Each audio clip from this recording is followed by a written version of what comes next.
Estamos a falar de seguir a Cristo a qualquer custo. Mas esta manhã vou pregar sobre Cristo. Vou começar sempre com Ele em tudo. Porque não faz sentido lidar com qualquer outra coisa até que tenhamos lidado com Ele. Mas possivelmente essa semana, algumas das coisas que vamos meditar vai ser... Bem, o preço de seguir a Cristo. Mas já pensaram no preço de não seguir a Cristo?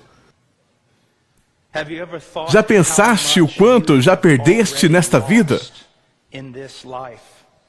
Porque te integraste às vaidades deste mundo em vez de te entregares para seguir a Cristo? Outra das coisas que vamos pensar é esta: a vida cristã e as missões são sobrenaturais. Eu concordo com as músicas que cantamos hoje e são maravilhosas e procuram mover e atingir as pessoas. Lamento, não é suficiente. Isso não vai acontecer. Uma canção não vai fazer isso. Temos que ser cheios com o Espírito Santo. Cheios com o Espírito Santo. E então testemunhar não será mais um trabalho. Haverá um fluxo desse grande poder a mover-se em ti. E digo-vos, e vou dizer certas coisas e até dar explicação, vocês vão pensar que eu sou carismático, mas digo-vos, só porque há todo tipo de heresia lá fora em relação ao Espírito Santo, não significa que vá permitir que eles retirem de mim o ministério do Espírito Santo. Eu sei isto. Não podemos respirar se estivermos separados da plenitude do Espírito Santo. Não podemos servir a Cristo se estivermos separados da plenitude do Espírito Santo. E há milhares de canções que procuram mover o seu coração a fazer bem as coisas. Mas tu não as farás, não conseguirás fazer, a menos que sejas cheios com o Espírito Santo. É tudo. Esta manhã, vamos falar muito sobre Cristo. Sobre Cristo, aquele que não conheceu pecado, fez pecado por nós, para que nele fôssemos feitos justiças de Deus.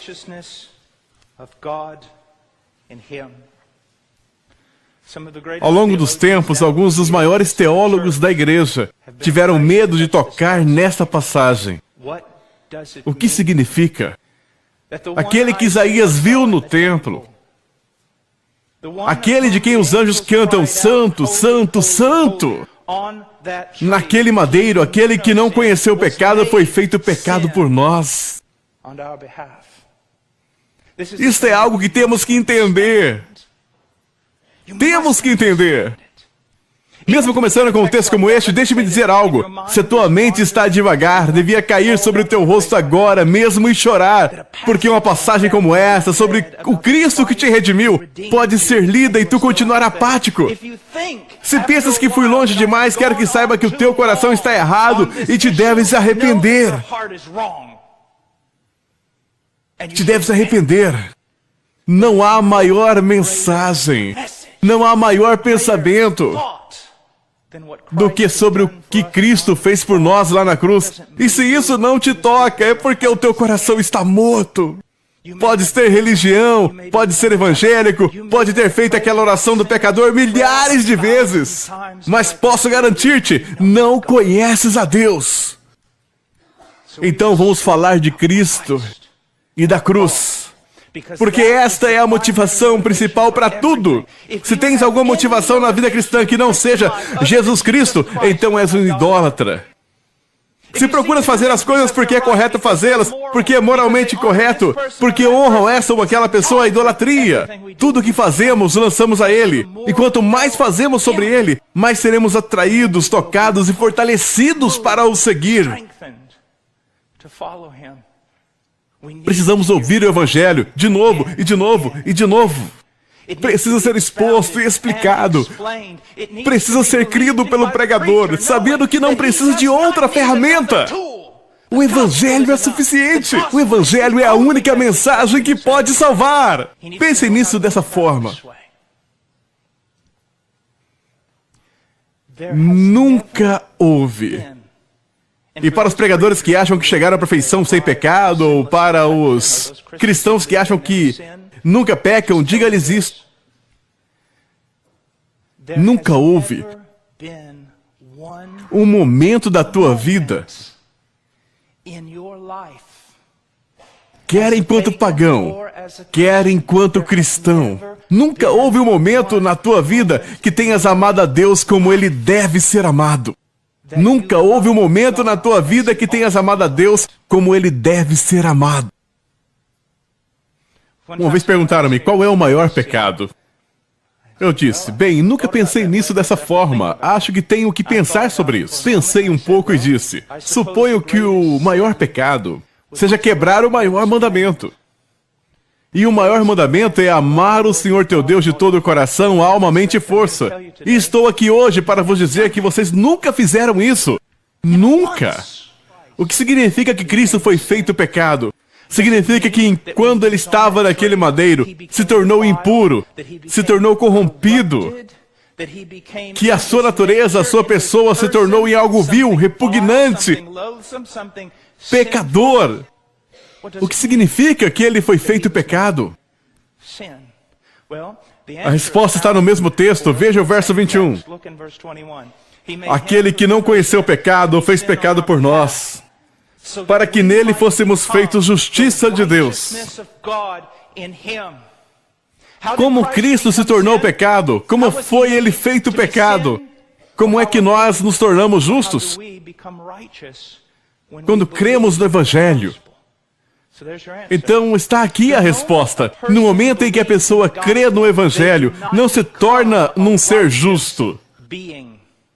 Quero com isso dizer que no momento em que creem, a sua natureza ou o seu ser completo não é tão transformado que se torne um ser perfeitamente justo.